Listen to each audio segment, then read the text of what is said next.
বিধানসভা ভোটে ডায়মন্ডের যে সাতগাছিয়া পালাবদল বিজেপির এলাকা তৃণমূল ঢাকলো এক হাত নেওয়ার হুমকি এবং সাতগাছিয়ায় আগামী 6 মাস মিটিং মিছিল না করার হুঁশিয়ারি তৃণমূল বিধায়কদের হুঁশিয়ারি দিয়ে পোস্ট অভিজিৎ দাসের। আপনাদের জানিয়ে রাখবো, যেমনটা জানাচ্ছিলাম, যে বিজেপির এলাকায় তৃণমূল ঢুকলে এক হাত নেওয়ার হুমকি দেওয়া হয়েছে, এমনটাই কিন্তু অভিযোগ উঠছে।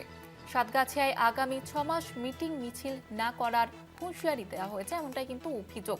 বিধানসভা ভোটে সাতগাছিয়ায় পালাবদল বিজেপি এলাকা এবং তৃণমূল ঢুকলে এক হাত নেওয়ার হুমকি।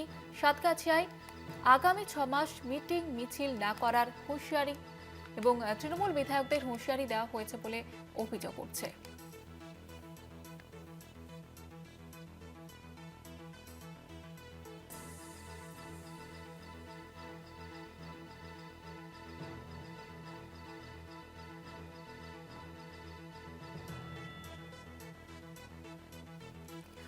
আমাদের বিশেষ প্রতিনিধি অঞ্জন রায় রয়েছেন আমাদের সঙ্গে টেলিফোন লাইনে। অঞ্জনদা, ঠিক কি অভিযোগ উঠছে?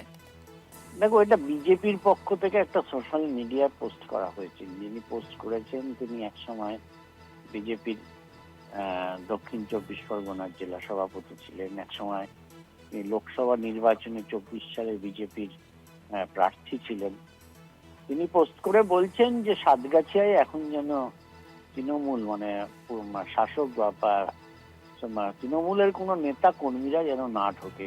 যদি যায় তাহলে পরিস্থিতি উত্তপ্ত হবে, তার দায়িত্ব কিন্তু প্রশাসনের নিতে পারবে না। অর্থাৎ একটা উত্তেজনা তৈরির চেষ্টা এই মুহূর্তে দাঁড়িয়ে শাসক দলের থেকে করা হচ্ছে।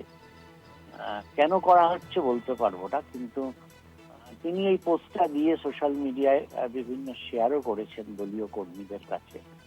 ফলে এই নিয়ে একটু বিভ্রান্তি সৃষ্টি হয়েছে। বিজেপি রাজ্য নেতৃত্ব এটাকে সম্পূর্ণভাবে সমর্থন করছে না বলে আমরা জানতে পেরেছি।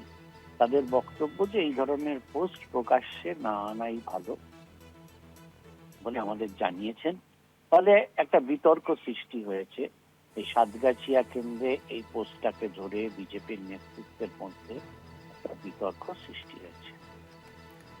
ধন্যবাদ জানাবো অঞ্জনদা। বিধানসভা ভোটে ডায়মন্ডের সাতগাছিয়ায় পালাবদল এবং যেমনটা অভিযোগ করছে বিজেপি এলাকা তৃণমূল ঢুকলে এক হাত নেওয়ার হুমকি। সাতগাছিয়ায় আগামী 6 মাস মিটিং মিছিল না করার হুঁশিয়ারি।